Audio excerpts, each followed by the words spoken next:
A'udzubillahi minasyaitonirrajim. Bismillahirrahmanirrahim. Assalamualaikum warahmatullahi wabarakatuh. Alhamdulillahirabbil alamin wassalatu wassalamu ala rasulil mursalin wa ala alihi wa sahbihi ajma'in, amma ba'd.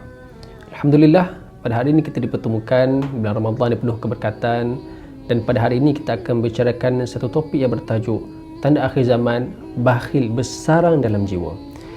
Kiamat tidak akan berlaku sehingga manusia akan diperlihatkan dengan tanda-tanda yang jelas seperti sifat bakhil yang berluasa di kalangan manusia. Sifat ini sebenarnya merupakan penyakit jiwa yang sedang melanda manusia, khususnya melibatkan umat Islam. Pada saat ini manusia diuji dengan limpahan harta kekayaan dan rezeki yang berterusan.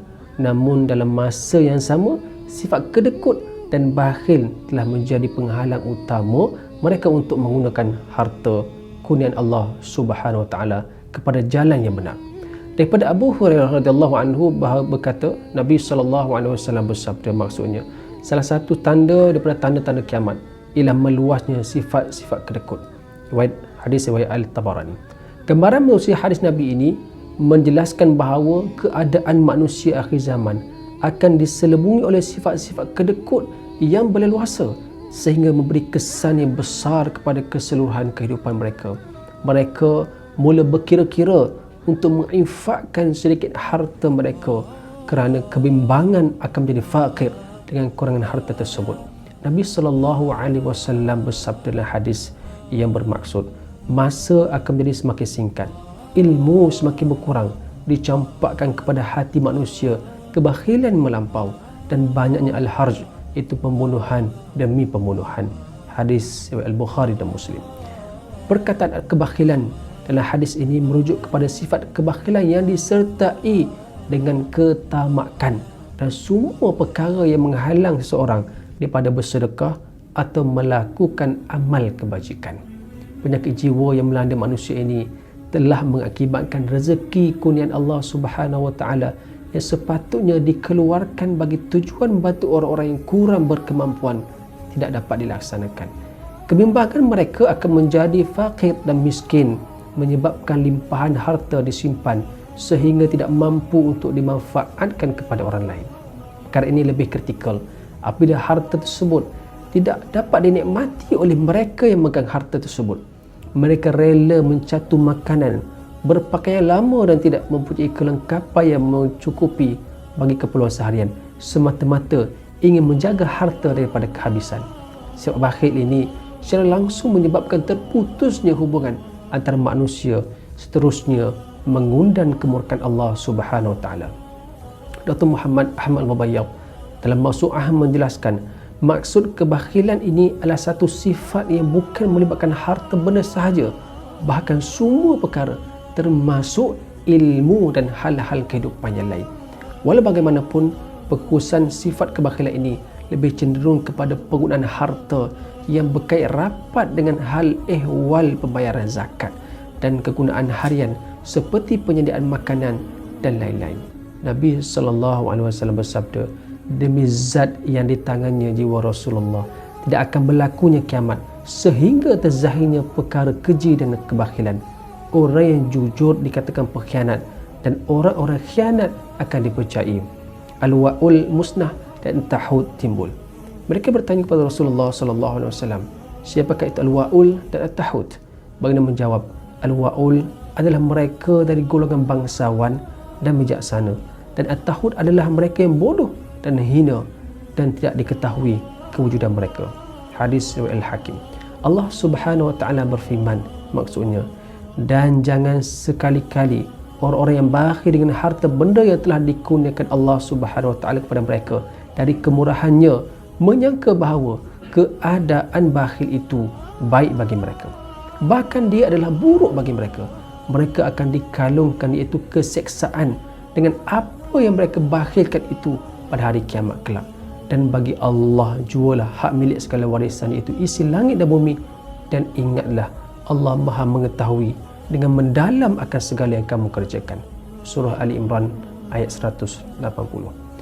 Dr. Wahbah Zuhaili dalam tafsirnya menyatakan bahawa majoriti ulama menyatakan sebab turunnya ayat ini adalah berkaitan dengan orang-orang yang tidak mahu membayar zakat.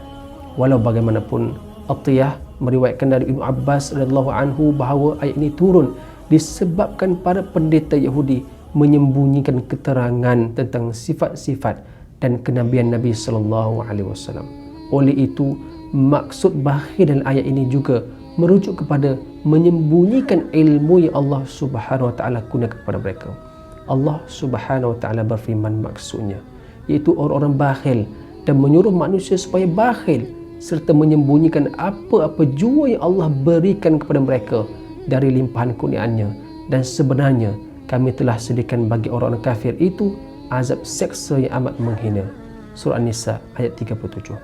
Sifat bakhil ini merupakan sikap yang tercela sehingga Allah Subhanahu wa taala memberi ancaman kepada mereka dengan siksaan yang menghinakan dan merendahkan mereka. Mereka telah kufur dengan nikmat dan rezeki pemberi Allah Subhanahu wa taala sehingga tidak ingin mensyukuri atas segala nikmat yang dikurniakan.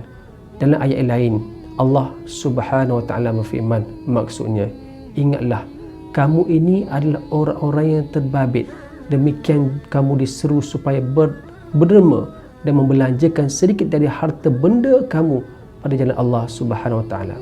Maka ada di antara kamu yang berlaku bakhil, padahal sesiapa yang berlaku bakhil maka sesungguhnya dia hanyalah berlaku bakhil pada dirinya sendiri, dan ingatlah Allah Maha Kaya, tidak berhajat kepada sesuatu pun, sedang kamu semua orang-orang miskin yang sentiasa berhajat kepadanya dalam segala hal.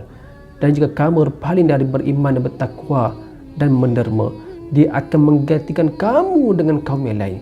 Setelah itu mereka tidak akan berkeadaan seperti kamu. Surah Muhammad ayat 38. Seruan untuk berinfak di jalan Allah Subhanahu wa taala, menerusi zakat dan jalan kebaikan merupakan perkara yang wajib kepada orang beriman. Harta adalah sesuatu yang disenangi oleh semua manusia. Oleh itu, Allah Subhanahu wa taala tidak memerintahkan hamba-Nya untuk menginfakkan keseluruhan hartanya di jalan Allah Subhanahu wa taala, akan tetapi hanya mengeluarkan sebahagian sahaja dari keuntungan yang diperolehi mereka. Namun sebahagian daripada mereka mula bakhil dan kedekut dengan rezeki yang diperolehi sehingga menyebabkan banyak elemen-elemen negatif mula menimpa diri mereka. Natijahnya kekayaan yang diperolehi akan musnah sehingga melenyapkan jiwa mereka. Jelas di sini suruhan Allah Subhanahu wa taala supaya meninggalkan sifat dan perbuatan bakhil adalah merujuk kepada kesan yang akan dihadapi, bukan sekadar merosakkan kehidupan sendiri, bahkan turut merosakkan hubungan sama manusia, dan yang paling besar mengundang kemarahan Allah Subhanahu wa taala. Wallahu taala alam. Assalamualaikum warahmatullahi wabarakatuh.